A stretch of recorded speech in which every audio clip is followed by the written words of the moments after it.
Larry Nemecek, welcome to the program. Are you reading me? Are you reading me, Russ? Can you? This frequency is.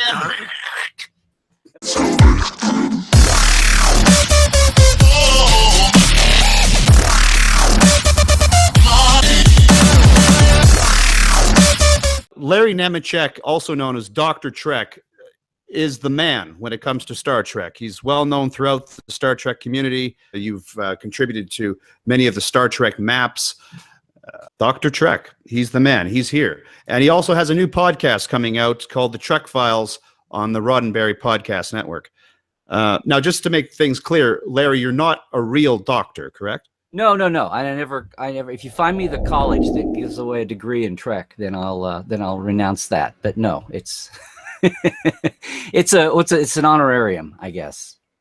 And of course, you played Bones in the first 2 episodes of Star Trek Continues. Oh, yes, that was pretty amazing. That was I was always a McCoy and a D. Kelly fan. So in fact, it's been funny to watch because when I was a kid, you know, it's like, well, are you a Kirk guy or a Spock guy? And I'd say I'm a McCoy guy, and people would go, what? You know, and it's only been the last 10 years people come up and go, oh, I'm such a big McCoy fan. I'm like, I wish D could have heard you say that, because he was convinced there were like 6 people in the whole world, you know, and which exaggerates. But it's amazing to see how, speak of diversity, you can get a Sulu t-shirt now and a Uhuru t-shirt, much less a McCoy. Back in the day, you couldn't get a McCoy t-shirt, is what I'm saying. And I know I tried. I love them all. I'm just saying. McCoy was the guy. They could all be heroes, and we're out here, and we're being heroic. And McCoy would be like, oh, shut up and come back down to earth and put your pants on, and let's get on with our jobs, okay? You see, he's such a fun sucker. I liked Spock. Yeah. He was logical. He was cold, calculating. Oh, it was exactly what they needed. I'm just saying that I'm an underdog guy. And when I was first in, it's like, okay, I just noticed all the posters back in the day were Kirk or Spock, or Kirk and Spock, or the ship, or everybody. And I'm like, what about Scotty? What about McCoy? They're all awesome. What's their thing? It's kind of the way I fell into, now it's becoming notorious for being a Tellarite fan, but it's kind of like Andorians and Tellarites. Come on, guys. What's with the deal here? They're Federation members and cool, and why don't we ever see them? And anyway, my soapboxes. I want to share this with the audience. This is an autograph from DeForest Kelly. Okay. Those are very cool. I got you. Okay. Well, I'm not trying to top you here. I'm just going to show everybody. So this is, a lot of people remember the old medical reference manual, but not everybody has one signed. Oh. Just an old country doctor. Back that autograph again. Looks. Let me compare those autographs here. I'll put mine up against yours any day. All right. Looks legit. I have him on a couple of photos too, but it's like this was my. So now I have to like not guard the book, guard the paper, guard the binding. Listen, the number one thing, you have a beard, right? And you had to shave for the part of Bones. How was that? Right. That's one of the few times I would shave it. I mean, I basically had it since I graduated high school, because I was too lazy to shave. And I used to have a thin face and it gave me some body. Now I got a fat face and it makes me look thinner. But no, I shaved it a couple of times for roles in shows. And yeah, that would definitely be the king of all of them. I'd do it in a heartbeat. Yeah.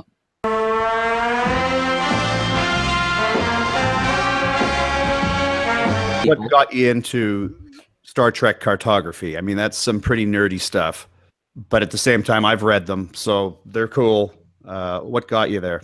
Well, I have way too many interests, and I come out of I was a NASA kid, and I was a history buff before I was a Star Trek fan even. I mean, I was a little kid, and a lot of other interests, but we were talking about the medical reference back in the era of the technical manual and all that, when Bijo's Concordance, which was the original encyclopedia, was fan written. And then when it printed and I got my first copy, it was like, well, this is amazing. It's like that first generation or the second generation, the rerun babies.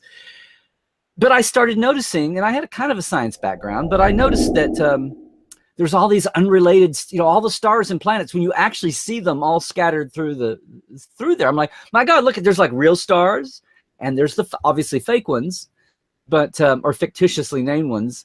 But I'm like, wow, there's all these. Just somebody should organize this. So when I was like in college, I started out, and nobody had done that, and the tech manual had kind of a background, and I organized to that and did this huge thing, and I wrote the Harvard Observatory because this is pre-internet, and you're a kid in Oklahoma, and there's nothing you can do about it past a certain point. But anyway, I did all this work, and then Jeff Mandel, who wound up working on that medical reference and a few other things, part of the, like Doug Drexler's original New York Trek Mafia, and Anthony Frederick did the giant poster book. He was doing the original Star Trek maps in the cardboard pouch, and I got to working with him. Then there was a big change up with that. I didn't get any credit. There's a name star, which is where My Star Media, one of my little monikers, comes from. But that's really what it, I mean, I had kind of an astronomy like love, you know, I'd go out and star watch, but I really got into it without having a degree. And it's like you go as far as you can with the real stars, and you apply real science, like what kind of star would have life-bearing planets and all that stuff. And the Goldilocks zone, like where around a star would you have an Earth-type planet, a Class M planet? And but then like get the layout right and figure out where they are, and then plot all the story point stars that are fakes, but put them where they would make sense, you know, compared to the. So anyway, did that, then blew up my face. I went back to work, and then Next Gen came out, and I got back into collecting, which is what grew into the companion book. But I never gave up on the stars. And then Jeff and I actually met in LA. He was working on Trek by then, which was a kind of amazing. 20 years later, we'd never met face to face. We only did everything by letter and long distance phone call. And then in 2013, they wanted to make those wall maps. That was stellar tarkography, and CBS came to me and said, "Would you like to expand this?" And Jeff did one big one. I call it the National Geographic map, Map 10. But that was like historic maps and from the different cultures and everything with the guidebook. So yeah, it's been wacky. Like every 10 years, this thing rears its head up somehow, and I get pulled back into Star Trek stars and star charts. But it's awesome. Are they canonical? I mean, I'm assuming they must be because CBS is asking you to do them. But are they used properly throughout the series? You know, each incarnation of Star Trek, have they used the mapping like properly? The third season of Next Generation, Mike Okuda came up with the quadrant system, the Alpha, Beta, Gamma, Delta quadrant. Okay, and after that, which was like taking the real galaxy and overlaying some Star Trek lines on it, and after that, in house, he was guiding. They were advising and guiding the writers as much as possible. So the basic thing about the Dominion being in the Gamma quadrant and Voyager going to the edge of the Delta quadrant, that was all done in-house and then loosely. And then Jeff worked on the end of Voyager. So the charts, the last couple of years of Voyager, where they're showing astrometrics and they're showing Voyager coming home, that was Jeff trying to make it canonical. And then he worked the first year of Enterprise, and they kind of kickstarted with that.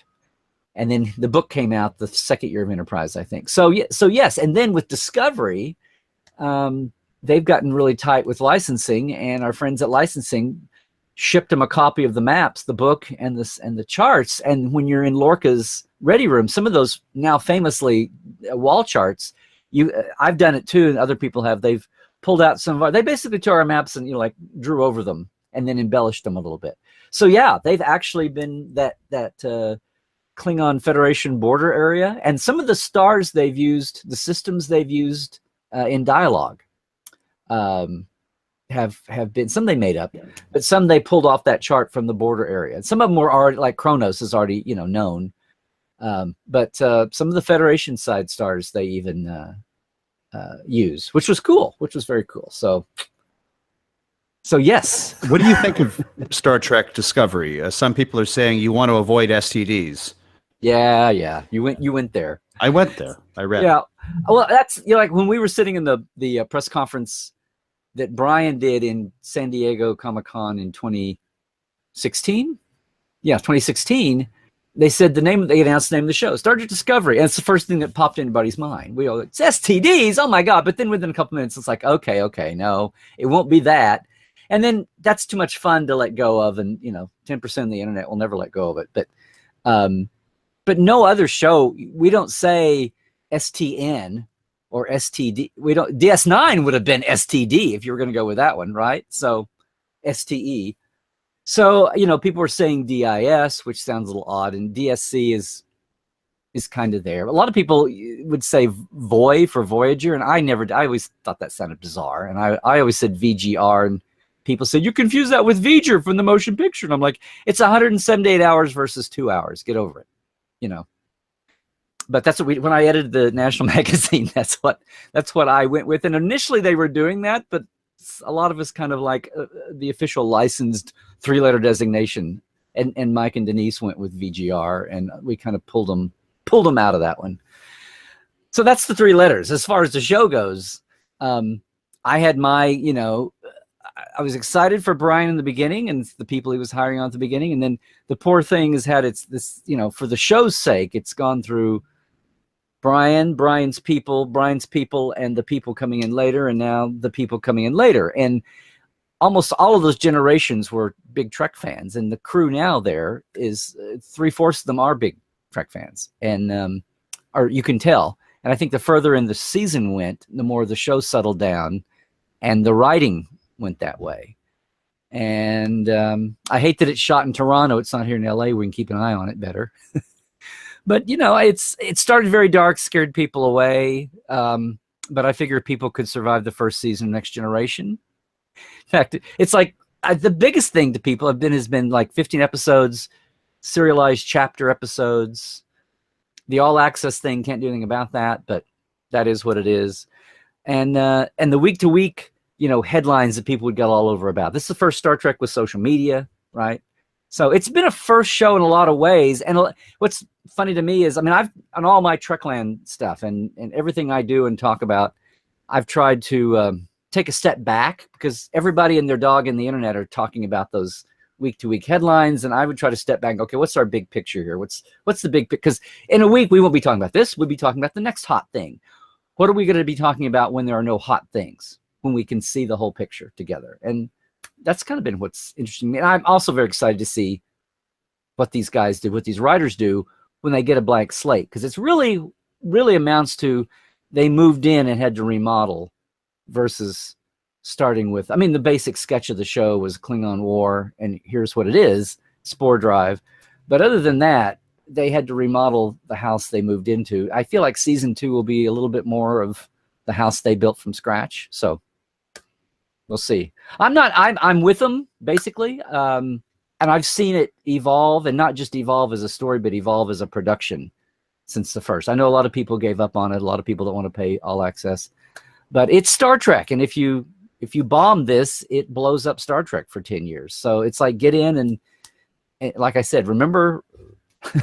Well, no, I'm going to stop you there. Yeah. Remember Next Gen is all I'm saying. Yeah. We can't blindly follow a show because it labels itself Star Trek.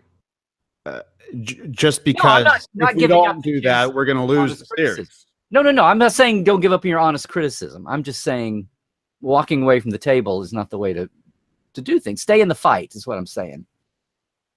And you feel with Discovery, there's something worth fighting for. Yeah.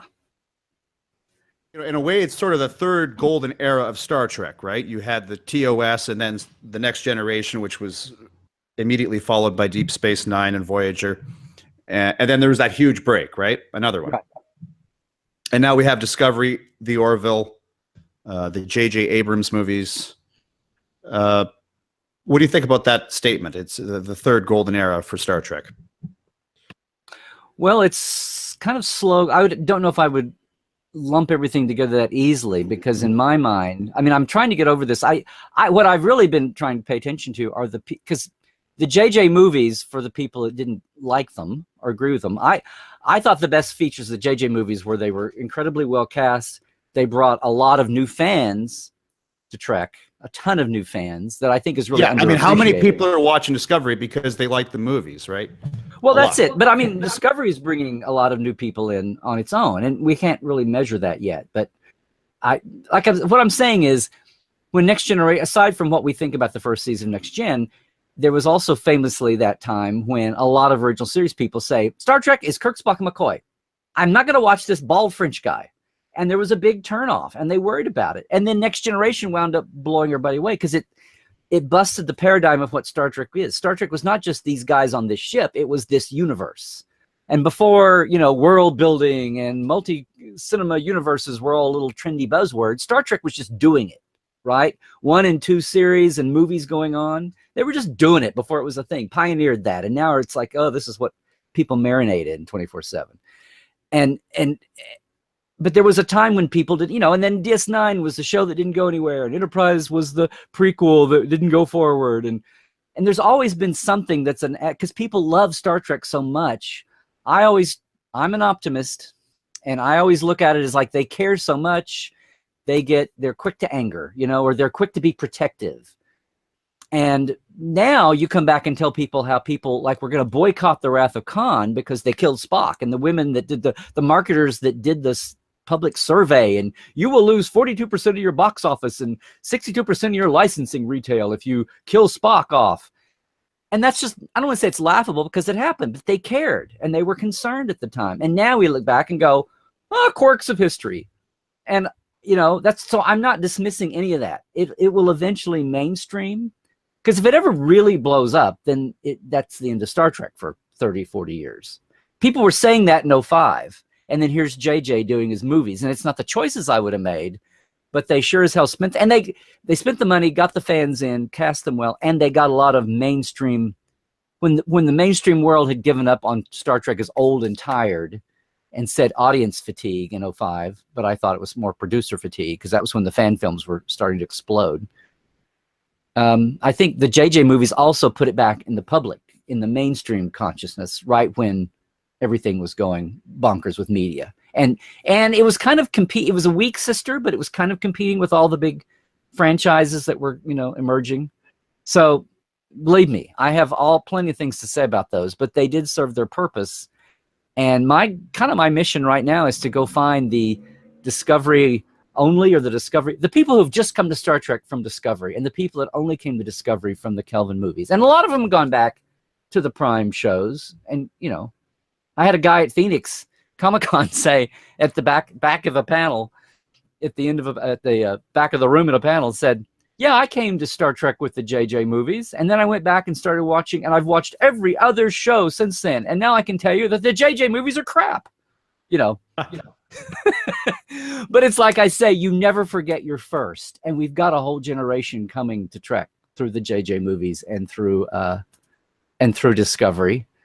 And Discovery, I don't think, like I said, it was dark at the beginning, but I think there was a light at the end of the tunnel, and it got bigger as we got close to the end of the tunnel. So that's what I'm trying to remember, because in 5 or 10 or 20 years, no one's going to care about what we thought. It's going to be what these people carry on with, right?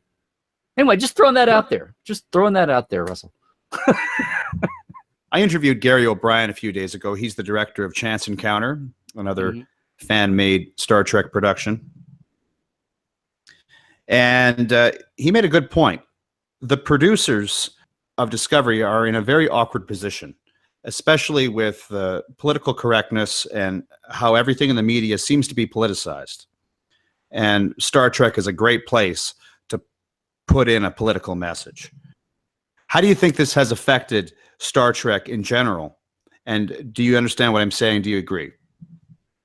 Well, people the last 2 or 3 years that talk about why are you making Star Trek political? I mean, that was the whole purpose of Gene starting it in the first place. And it was always been political. Now in the 60s, they couldn't just come out and say, get out of Vietnam. So you had to do Private Little War, you know, or worry about issues. And then if you wanted to, you know, like overpopulation or killing the planet or nuclear proliferation or let's not blow ourselves up or whatever it was, you know, you were still kind of in that Twilight Zone morality fable kind of land. But, you know, Star Trek 6 was about, it was a commentary. It wasn't pushing for anything, but it was just talking about here, the wall is falling, you know, the Berlin Wall and the end of the Cold War.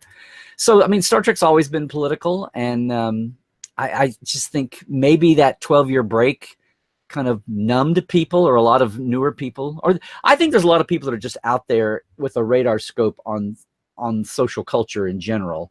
And if something gets hot enough to cross their radar, then they go after it. And there was a lot of trolling and botting about, you know, 2 women of color in your pilot. Oh no. Just the same as there was stuff about Wonder Woman and Rey on Star Wars. And it's almost like a trigger line, you know? I think the issue isn't that there are women of color, is that they're put there more to serve an agenda, not because they're necessarily the right casting choice. Or Well, like an affirmative action type. Right. Yeah. Well, but the point of affirmative action is kind of making up for lost time, isn't it? Now, you can abuse that. But we're not talking about 5 million people. We're talking about a small cast here that has aliens in it. But then, see, the thing about turning that PC thing on its head is you have a woman of color, a strong woman of color, and then you immediately kill her in the pilot, right? You have the first gay couple, and then you kill off one of the couple, and then you have the community going, hey, you're burying your gays, you know? So it's like, I think some of that's kind of negated because it's like, look, we're just trying to move ahead from today and make this of its time. But there are a lot of people that say the gay character, much less a gay couple, was overdue 20 years. And David Gerald tried to do Blood and Fire, the first season of Next Generation, and have a gay character. And Gene was all for it. And then it got kind of vanilla at the time. And then they would do a sexual gender show, but it would be a token Star Trek. It'd still be powerful, like The Outcast on Next Gen, with the genderless society and one person was the outcast and had a gender. And and then the female kiss on DS9, but it was really the trope of former symbiote, trills that were once married as different genders, but now they're both women and they come back together for a moment. So it was always, in a Star Trek film, and some people would say it was way overdue. But just as far as that goes, so much for that. It made a lot of people happy and proud, like the first interracial kiss did in the '60s. So. Star Trek's been there, and some might say that Star Trek got flabby and lethargic when it wasn't quite as on point. I can only think of like a couple of the Voyager shows that were about healthcare and about religious dogma through alien eyes. I can't think of Voyager was pretty good for adventure and pioneering feminine roles, but I don't think of a lot of Roddenberry-esque shows on Voyager that way. Maybe there's some more. People yell at me, but so you think just to the contrary, it's not polluting Discovery, but this is the backbone of Star Trek right from the get-go. Exactly. Now, the other thing that kind of compresses it is that it's a compressed show. There's only you don't have 7 years of 26 episodes. You've got 15 for who knows how many seasons till this burns out, or they spin off and go to something else. So if it feels a little compressed, on a lot of ways, maybe that's part of it too. But yeah, that's what Star Trek is. In fact, after Culber was killed, and they were talking about oh my God, you've gone from 0 to 60. Now you've gone to bury your gays. I thought, well, look at this, guys. Aside from Lorca, who is the straight white guy in this show? Don't count Doug Jones playing Saru. He's an alien. He's a male Kelpian, I guess. But if anybody else in the crew dies, some group is going to be able to say, you're killing our person. It's like, well, you had this diverse cast to start off with. That's the downside of having this diverse cast, right? It's like, if you're going to kill somebody, they're it. So, and some of them got it. So anyway, we'll see. I'm telling you, man, Star Trek is like a different, it's been in the desert for 12 years and it's coming back in this new world of social media and everybody being so on. But Star Trek is not like any other franchise or any other fan base. What about the CBS guidelines? Well, does that help or does that hurt Star Trek? And we all know about Vic. We don't necessarily have to rehash that. No, has maybe the great golden era of Star Trek fan films ended? Maybe, but I tend to think. Here's what I go back to. I don't want to cut you off. Those guidelines, if you read them, which I know you have, but to the audience, if they read them, they read almost as though they're talking directly to Star Trek Continues and Axanar. I'll disagree with you. Oh, really? There were lots of fan films over the. Let me tweak you. Let me just tweak it a minute. There were lots of fan films over the years. CBS only had trouble with one. Okay. Continues was going to end at 13 shows. We pulled back for 2 because that's what we did. And at the time, nobody knew about Discovery. The whole fan film movement, there were 2 things that fed it, right? One was the tech. You could do a movie on laptop, right, at home. That became a doable thing, much less download it. when Phase 2 New Voyages first came out, they were putting out an act at a time, and you were downloading it with a modem, and you would, like, it would take an hour to get one act, and then the next day they would put Act 2 up, and that's where we used to be. But the other thing was there was no, I mean, Enterprise was fading, and then when it went off, that's when everything really exploded. So there was like no on-film official studio Star Trek coming. And even when the movies were out, I've defended the movies, but to me, they weren't episodic. They weren't series. We would not have real Star Trek back until we had a series back.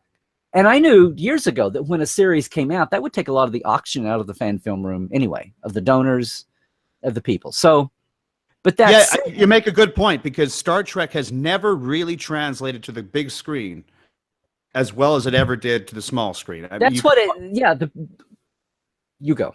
You could argue Wrath of Khan did, but that movie in itself is a sequel to Space Seed, of course. I mean, this has kind of come to a peak with all the the clickbait internet stuff, but that's out there. But I always get amused when people want to compare Star Wars to Star Trek movies, or Harry Potter to Star Trek movies. It's like those were all, well, they started with books. Star Wars was truly cinema, but origin. But whatever it is, James Bond, whatever it is, The Thin Man, I don't know. They were conceived, well, that was a book too, but they were conceived as movies. Star Trek was a series. Star Trek movies are rewards to the audience and to a cast for a job well done. Star Trek movies are icing on the cake, right? Star Trek was built as a series. You want to see characters evolve and grow in a family. You want to see the cool tech. You want to see the fucking awesome Star Trek universe, which is still unlike, most of Star Wars' universe was built on trading cards and novels, but Star Trek's got 747 hours on film, right? If there was anything built for a massive multiplayer game, it was Star Trek, which is why, the game has done so well. So when people talk about Star Trek movies, I always want to go, Wrath of Khan, then you've got, 5, although people love 5. You've got the ups and the downs, but Star Trek was never built to be. In fact, you watch, the original series movies democratized the cast, because TV in the 60s was lead, second banana, everybody else. And you actually, it was a tribute to all those actors and those roles and what they did with them, that they were fully fledged characters, even though they weren't above the line. And the movies brought that out more. It was just the opposite on Next Gen. Next Gen, you have the post Hill Street Blues ensemble cast, but in the movies, you had to get into lead, 2 leads and everybody else, and they were Picard and Data movies, and it was pecking order of the cloud of the actors and what the suits perceived the audience demand to be, and so you lost that. And the one movie that kind of got back to the family feeling, the one that Michael did after so many committees had a shot at it, was Insurrection. And then Nemesis, where Brent says, we're going to end this movie with Data dying. Those were the most family feeling, and those are the ones people feel like. Well, I think number 4. Number 4 was the most ensembled movie of all of them. The last Nemesis, or you mean of the original series? The Voyage Home. Voyage Home, yeah. Yeah, every character had their own little storyline, and of course, I think that made more money than any of them to this day. I could be wrong. I think so. I think one still technically made more money with inflation, only because you had 10 years of pin-up demand and people. But certainly not the profit. And certainly not worldwide. The worldwide of Star Trek 4 was what really kicked them into doing Next Gen and doing more with Star Trek as a franchise. Yeah, that's the great thing about Star Trek. It appeals to everyone. It's something about it. I don't know quite what it is, but. Don't conflate Star Trek with Star Wars, by the way. That's I'll try to remember. Yeah, not you. No, I always loved I was just amazed. I went to see Star Wars 6 times when it came out. It was at a good time to do that. But if you told me in '77 that Star Wars was going to equal Star Trek as long-term staying power, I would have well, that's cool, but when does the coolness burn off? There's only so much there. And I thought, well, will there become Jedi fans and it'll become this spiritual thing or what? But hey, give it up to Lucas and their merchandising marketing guys. They totally, in all the fallow years, they built it up when they had their fallow time, between movies. I'm still amazed, but power to them. It's just not my thing. But I'll go watch them. I'll support them to the end,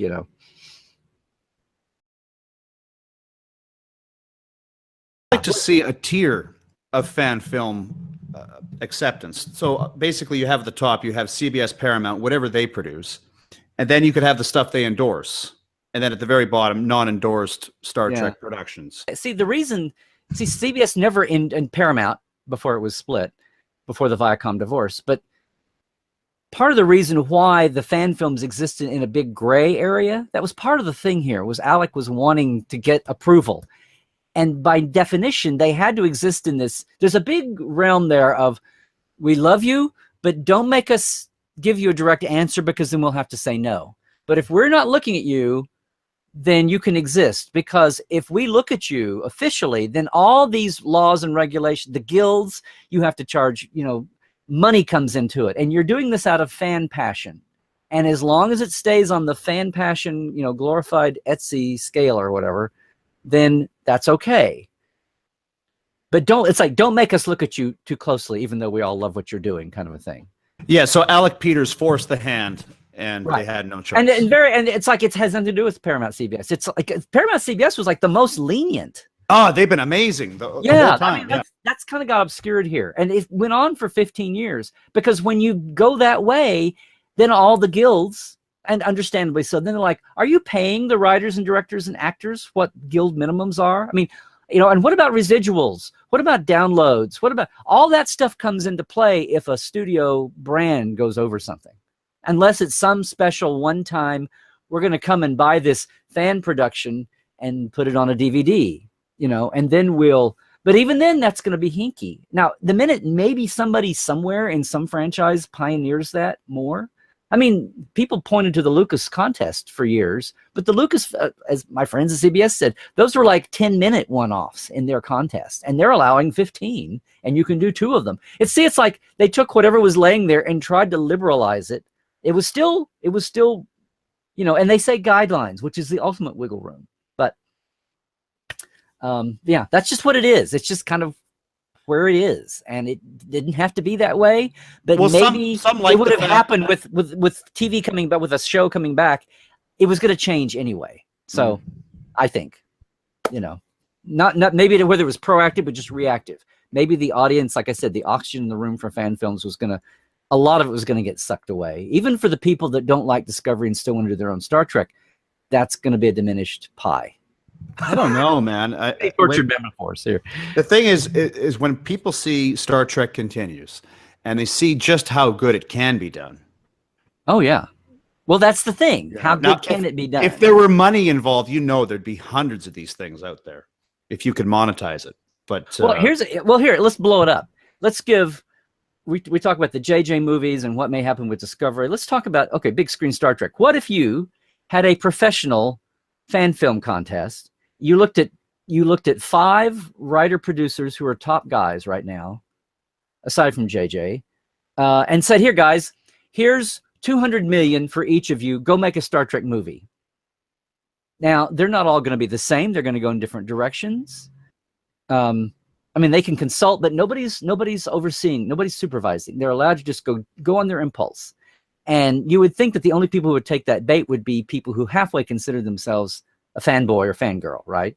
So then you would judge those 5 movies. And I bet some of them would be, oh my God, most fans would love it. Some would go, what? You know what I'm saying? So it's almost like if you take that level, that money and that expertise level back down to the fan world, that's kind of what you're doing. So the fact that you're talking about Continues being so beloved, and it was, believe me, I've heard from so many people, and that's why I love being part of it. And the family of people that made it all had their heart there. There's a piece of me that wonders if you could do that. I mean, in a way, that's what Gene and Bob Justman and Gene Kuhn and Majel and all of them did in the beginning, even though they had their, you know, I should get paid the same as him, and all of the political turf and backstage, you know, whatever that went on. Overall, that was an amazing crew to stay sane with what they were trying to. People forget what they were pioneering back then. They were the crazies in Hollywood. You know, and they were kind of understood by some and misunderstood by others. And the fact that they would kind of go against the grain on some old school things pissed off a lot of people just around town. And a lot of people knew that they were amazed they lasted 3 years. So I mean, there's so many angles to this. It's so, they barely got the third season. That it was really the two. They barely got the third. Yeah, yeah. And the third was an add-on, right? Yeah, yeah. Anyway, that's what not every fan and not every fan film wants to be. A lot of folks just want to go out and play Star Trek and put it on camera and have it as a home movie and go out in their backyard or their garage and do it, and that's fine too. And the spectrum was there. I mean, you were talking about the upper crust and all that, and there have been some. Tommy Kraft's Enterprise movies were pretty good, or the one that he did. Brings to mind. So I don't know, maybe the short form, we'll have a golden age of the short form film, and then maybe eventually things will ease up and change and we'll come back around. I don't know. Well, you're Dr. Trek. I mean, STC would be the prescription for any kind of fan film if you're interested in Star Trek. Do you consider it canonical, bias aside? Well, since canon is such a loaded word, well, see, canon by definition is what's officially made, but I would say it might as well be canon adjacent. I mean, Rod's given his blessing. I don't know. Here's the thing. I don't know of anybody, and the reason it is, like a lot of people have that conceit about, we're going to do the 4th and 5th years of the series. A lot of people could not help but bring their, we can do this in visual effects. Let's do it. Let's show off. Let's do this.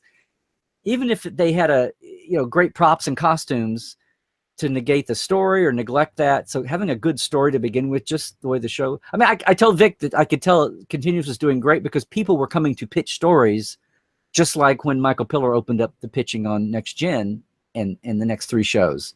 And fans were, they were getting flooded with pitches from people. And a lot of them were professional. Some of the professional fanboy writers, at least a couple I know of, said, it'd be fun to do. Like, I always wanted to do an original series style show. But the thing that they approached it as was historical recreation. Nothing from the modern, like it was 4:3, just because we could do something in visual effect. We dumbed down the picture quality, put grain in. The light, though it was shot live was one thing with lighting and the framing and the camera moves and the way you would do, not just the graphics and costumes and props.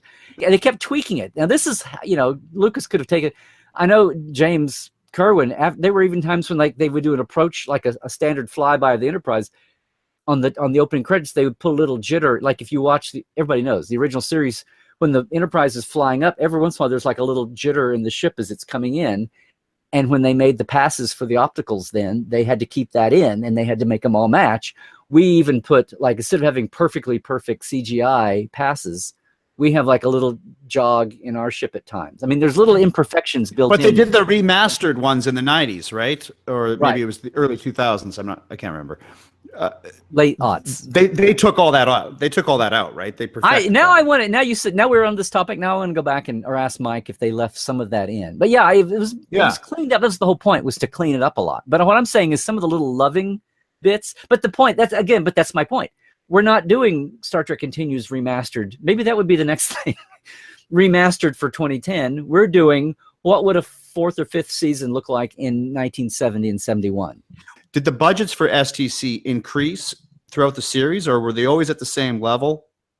Because I think the quality definitely increased as it went to... Well, right. Well, a lot of that was just the expertise and the personnel settling in. It's like that way with almost any show. And that's why we can expect, Discovery to be that much better, right? As it gets like I said, Discovery started in so much flux.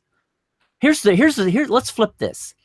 If Star Trek Discovery had not only been any other franchise or any other show, just a standalone show, but had it not been also launching a new business entity, the minute its creator or original contracted producer left or was, I'm spending too much time on this other show, I've got to bug out, they would have pulled the plug.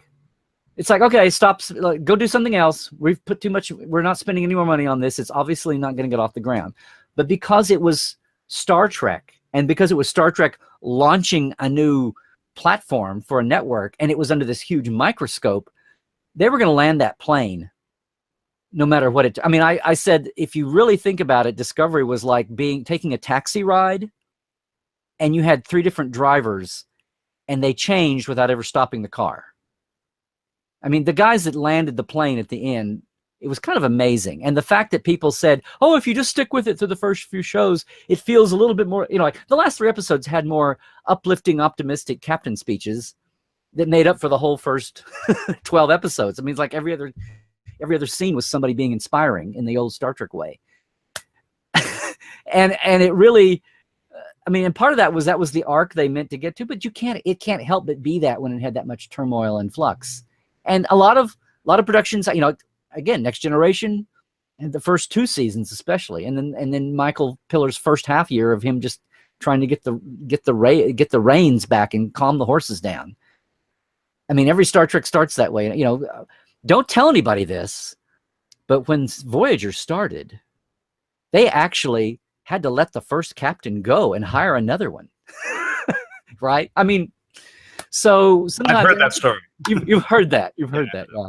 So, you know, it's not like this is unprecedented, but we're in the moment. So everything is hot, you know, and now we got social media to amplify everything 1,000 times, 47,000 times. So that's just kind of where we are. But I don't know. We've drifted from the original point of this, but which was the question of did STC have ever increasing budgets?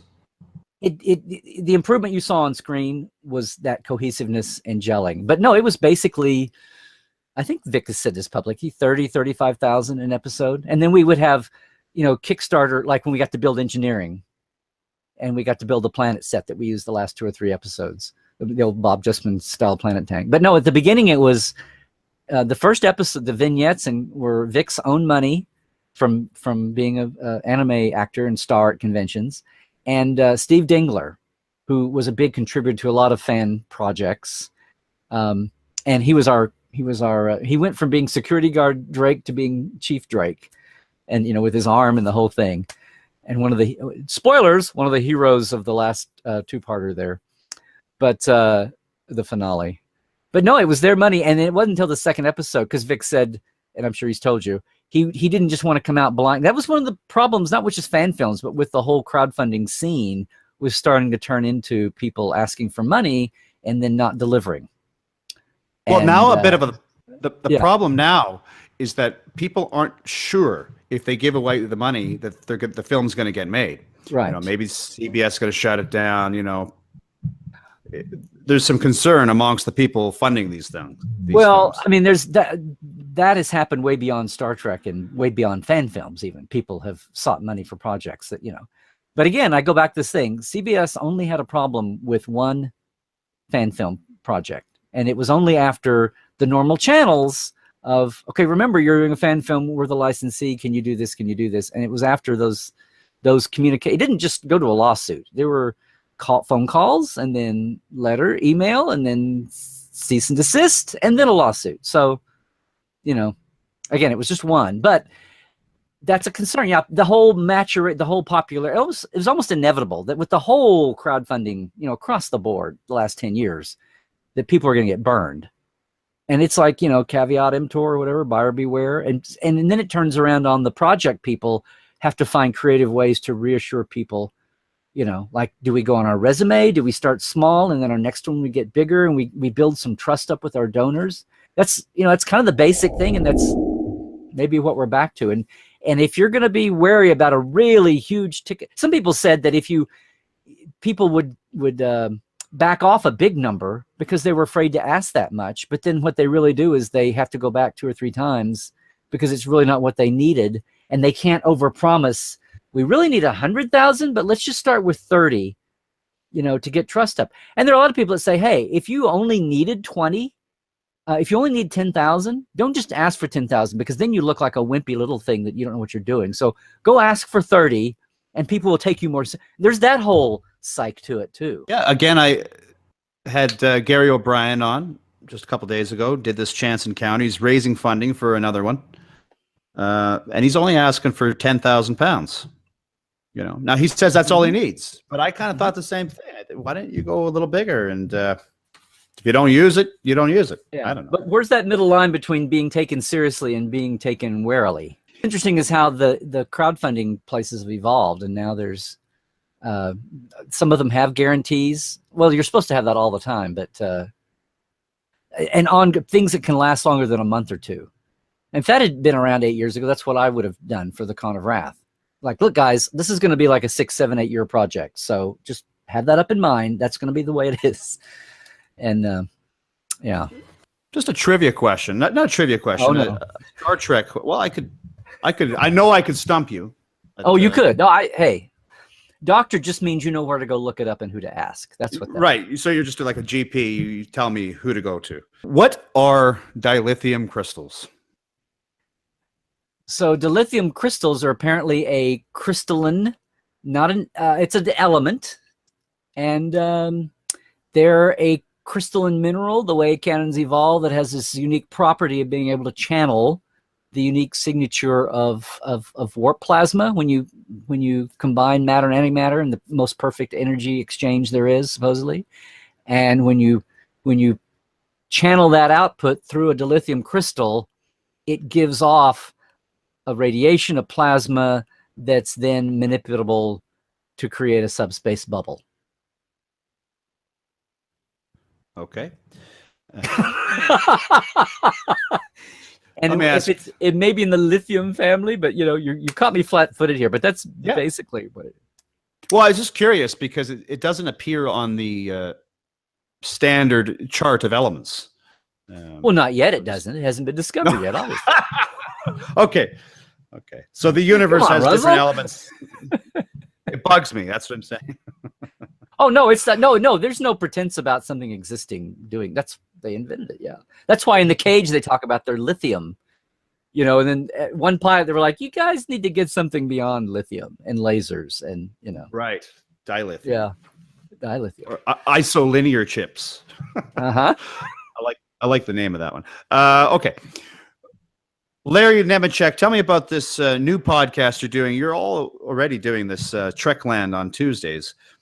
The Trek Files on the Roddenberry Podcast Network. Why the new podcast? What's it about? What is it offering? Two things. Rod basically came to me and with John Champion, who does Mission Log podcast, and said that's Roddenberry Podcasts already. It was like the flagship. And said, hey, we have this idea. We've got all my dad's files, some of which is in archives at UCLA, some of which isn't. We'd like to get that out to people, but do it with context. And people like, oh, get the script memos and the notes back and forth. And that's one thing. And some hidden pieces of history, like all through the 70s and all the ideas from movies, The God Thing and Planet of the Titans and all those movies that didn't happen and that finally led into phase 2 and finally the motion picture. But just his dad's whole career, memos, yeah, scripts, yes, and stories, but also like letters, things he wrote, interviews that are lost to time. And they would shed light on, since Gene is Star Trek and Star Trek's roots, right? It's the DNA of Star Trek is Gene Roddenberry, really, with Dorothy and Bob Justman and Dorothy Fontana, Bob Justman, Gene Kuhn, etc. And then Rick Berman, Michael Piller, everybody all down the line. But Gene was the foundational touchstone. Letters from him, papers and letters from him, letters and papers to him, things he replied to. What do they say about Gene? What does that say about Star Trek? What does it say about Star Trek then? And the media landscape and the culture? And what does it say to us now about Star Trek today? And what does it say about, our culture and media landscape and fandom now? So that was, again, it's kind of like what I like to do in Trekland. It's like find the cool little bit of history and canon or whatever, and then bring it up, make it alive, put it. Oh, the historian goes, oh, that's cool in history. And us sitting here today go, oh my God, that reflects back on this. I mean, we found a memo from David Gerald to Gene when they were think tanking and brainstorming Next Gen in 86 and 87 that has a line right out of the Discovery pilot. And that was our, I think, our second episode. We come in peace. Oh, I should suspect you. Only he was talking about with the Vulcans run around everywhere saying we come in peace. A lot of people are going to say, if you really come in peace, why do you feel the need to say that? Which is exactly what the Klingons said in the Discovery pilot. But here was David bringing it up in 86 and they were working with that. So it was like, and that was kind of showing the paradigm of the 60s mentality to the 80s. Like what had shifted in the culture as they prepared to do a new Star Trek, which is something you have to revisit every time. But then we had these cool things like just on the surface, we found the 86 pilot premise for a Next Generation series that Gene wasn't involved with, that got him off the fence to come in and get hands-on and, you know, not just sit home and take his percentage, but they were going to do a Next Generation show. Was he going to be involved or not? And he was like, oh, hell, okay, fine, I'm back in. So we had this like 10-page, the cast, the crew breakdown, the premise and all that. That was our fifth. And I knew that was going to be shocking and newsworthy. And we did a big PR push and got that out in a lot of places. So not every episode, they're only 15 minutes, which I know is amazing to think about with me and a guest. So I've had John, had Dave Rossi so far, Paramount executive now, but started as an assistant to Rick Berman and worked on the remasters and worked as a producer on Enterprise. Dorothy Fontana, don't need to say any more there, originator of Spock and Vulcan and Sarek and everything on the original series. So we have a guest and me for 15 minutes, just take it, whether it's a page or it's 15 pages. But aside from the episode, the doc is scanned and it's right there for people to see also. And this is stuff that people will not have seen or heard before. Some of it is, but some of it we just take a new look or a new angle. Or right. I have a horse's mouth person with me to talk about it in a new angle. So yeah, we have the original pitch, which has been out, Gene's 1964 pitch with Captain April and the Enterprise and Spock, his lieutenant and number one and all that. And we had we've talked about the first episode was the original series writer's guide, because Rod, the first show he wanted us to start with, one of the touchstones of Trek, which was the believability factor, and how we laugh about canon now, but it's also why there's this NASA Star Trek love affair to this day, you know, why it's inspired people and why people look at Star Trek, I think, differently than any other franchise that's out there. It has a different flavor to the Star Trek makeup than any other, you know, cool adventure, even uplifting storytelling of any other franchise. That what's different about it. And it was right there in the beginning. And so yeah, we've had some things that are commonly known, or maybe they were commonly known to early fandom, and hey, the kids need a little kick in the pants here, a little steerage to go find it, you know? So on a lot of levels, that's there. But yeah, we're also pulling out some amazing pieces and have a lot to go that will be things no one's ever seen. No one has ever seen before. Are you a Trekkie or a Trekker? I got so sick of that years ago, I just started saying Trek fan is one word. Because what's funny now is I see people, you know, quoting the definitions in the book. I remember what the original definition was. It was like Trekkie became the doofus, wear the ears, go try to chase down, you know, Leonard Nimoy at a convention kind of thing. And Trekker became the respectable name that some people tried to. But then it became such a backlash, goofball PC word that I got sick of the whole thing. It's a little like Okie. When Okie was out, it was like a trashy word for people from Oklahoma from the Dust Bowl. But then 50 years later, it's like a term of endearment. And so Trekkie's kind of come full circle back around that way now. But still but what's amazing to me is people have the definitions exactly backwards. And they think Trekker is the goofball and Trekkie is the affable one. I just avoid the whole thing and I just say Trek fan. Trekster is another one. We live in the time now when you could, you know, memeify anything. So you make fun of everything and get snarky. So, you know, we could say it's nerd stuff or whatever, getting into the lore, but it's all about the suspension of disbelief, right? That's what creates the entertainment. That's how science fiction really works. So, you know, you can lose. When I was a kid, I felt like you lose yourself. You could crawl in that TV and you knew exactly what that world was like. Right? Before, that's what Black Panther's doing with Wakanda now, or what's his name did with Avatar. I mean, you felt like you could climb in that world and go, and Star Wars and Lucas. You know, in some ways, I don't like looking at the sets. Like when I saw Vic's sets and stuff, because it pops that illusion. Do you know what I mean? My wife she's the first time we were at the Next Gen sets and she walked around the back side of the ready room. She's like, okay, well, this is blowing it for me. No, I know exactly what you're talking about. Yeah, well, you're a great guy, man. Larry Nemecek. What's the website, Larry? LarryNemecek.com is the best hub, but that you can get to Portal 47, which is my backstage pass every month program that I kind of have pioneered here the last couple of years out of frustration of trying to. I have a thing, Russell, I have a thing where I say there are so many fans who have no idea about how much Star Trek they have no idea about. And that's what Portal 47 is all about every month. Yeah. But yeah, I didn't get to that. And the website, the Trek Files podcast is just all headquartered on Facebook. You can subscribe at Roddenberry, but the document, the episode, and the comment thread is all there on Facebook. That's all on Facebook. Okay. Yeah. A Con of Wrath, that's coming soon. Yeah. And there's a Con of Wrath page, conofwrath.com, portal47.net, but LarryNemecek.com is the hub. And a lot of stuff on Facebook, but Larry Nemecek's Trekland on Facebook. And I have at Larry Nemecek simple Twitter if anybody wants to grab me on Twitter. Well, we'll put all the links on the video description. So for the audience, just go below, click on one of those. Larry, thank you so much for being on the program today. Been a great pleasure. Russell, thanks for having me. Trek well, man. Thank you.